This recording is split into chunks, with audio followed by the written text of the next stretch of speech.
long time ago, Valerie Wood was the volunteer coordinator in the park, and she said I could write a book called A Walk in the Park, because we have weird things happening to us.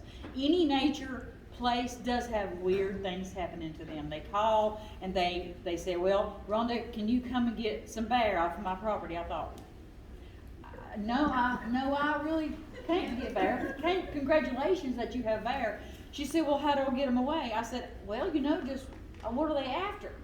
They said, she said, well, I've got an apple tree and they're all over the ground. I said, well, get your apples up for 3 or 4 days, and that bear will drop your place off of their route. So people ask me all kinds of things, weird things. Come and get this, come and get that. What's this beheaded snake? Well, it's probably just people call me all the time for things. So, so Valerie wanted to write a book, Walk in the Park. I don't write a book, Walk in the Park, so I thought I would take you all on a visual walk in the park from the gatehouse all the way, doing everything, trails and all this stuff, heading down the mountain, probably about 8:30 in the evening.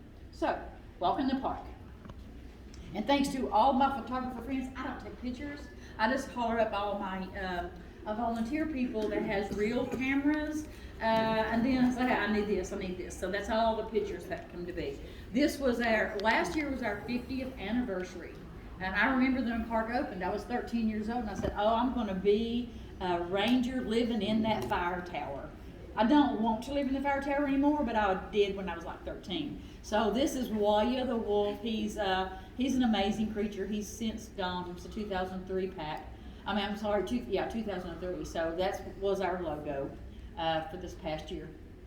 This is the entrance when you come to visit the park. You'll see that. A lot of people get mixed up and go into Eastman Cabins. Well, Eastman Cabins goes this way. It's Eastman owned, and it's for Eastman employees to have fun and play ball and have picnics. But we're all the way up the mountain, about 1.5 miles from this gate. So this is the gate that you'll see. This is Debbie. Debbie is our gatekeeper. She's our main gate keeper. We've been there the same amount of time. So she'll greet you, tell you what happened in the park today, take your money or take your pass. Are y'all members? Of course you're members. Yeah, you're members, because it's like, membership is the same thing as like, it's pretty fairly cheap.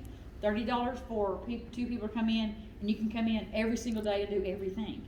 So if you're a family, you can come in and do everything, single thing every day for 6 people. So it's pretty cheap. It's $50.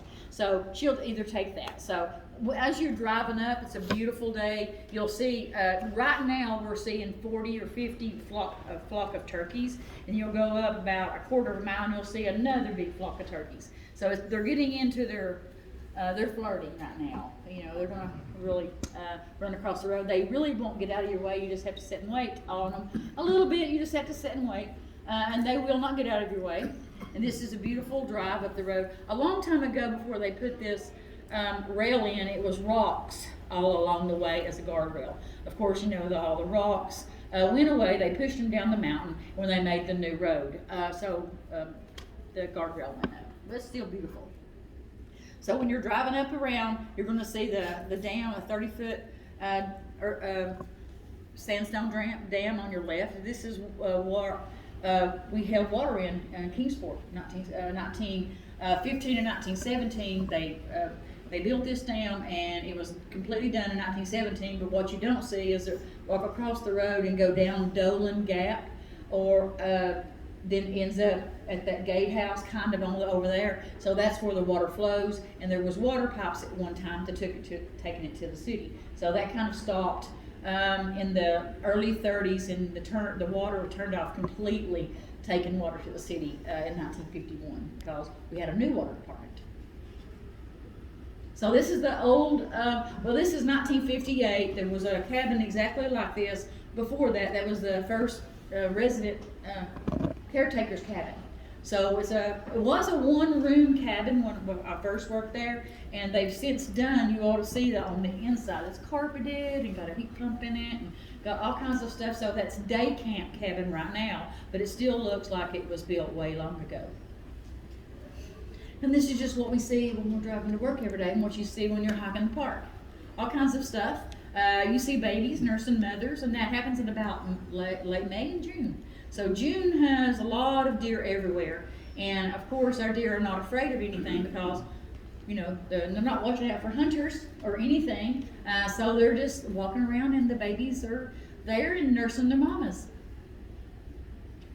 Well, about 11 years ago, we installed a zip line and ropes course, and it's kind of like a educators or coming together. Like if you have a group of people, like 10 or 12 groups of people, and you want to teach them how to work together and they're not working together too good, you can put them up on ropes 20 foot high, 28 foot high, and make them work together, and that brings, you know, camaraderie. So that's, and then the zip line. The zip line is 28 feet off the ground, and it goes about the length of a football field, and that's fun. Zola is out there modeling my material, you know. And this is the ropes course. 103-year-old man Bob has done the ropes course and the zip line. He does them every year on his birthday. And then the youngest is 8 months. If we can safely put you on the, cinch you up, you can go. Well, you have to be able to climb up the cargo net. Yeah, you have, well, you have to be able to climb up the cargo net, because Bob is pretty good, agile for 103. He climbs up the net, 23 feet off the ground, and then he's cinched up and sent down the zip line and assisted. God, he's awesome. He's on the news every year, so yeah. He's awesome. That's good, Gail. This is the farmstead. I think it was built in 1985, 86, I can't remember because I wasn't there, but it's like it's Farmstead Museum. It's got moonshine stills and cannon jars and old rope beds and teachers, all that kind of stuff to see what we used to be in, late 1800s, early 1900s.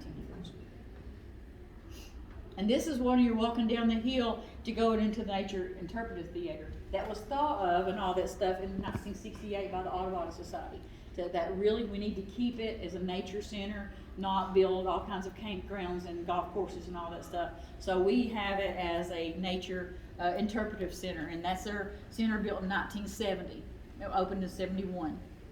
And this is of course, we're celebrating 50 years, and we had a lot of things going on every day. I mean, we had a beer named after us at the Base Mountain Brewery. So we went with a talk with the ranger. Different rangers went every month, and I think I went twice because one ranger dropped out, and I like to talk, and they knew that, so I just talk and explain everything going on. So this is when you walk in the doors. We did never close the park during COVID.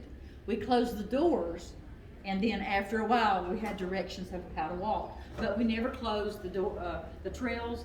Outside exhibits, we had a bathroom open a piece so you can use the bathroom and go on your walking way, but we never ever closed the park during COVID. We had a lot of restrictions, but we never closed, and it was awesome. Now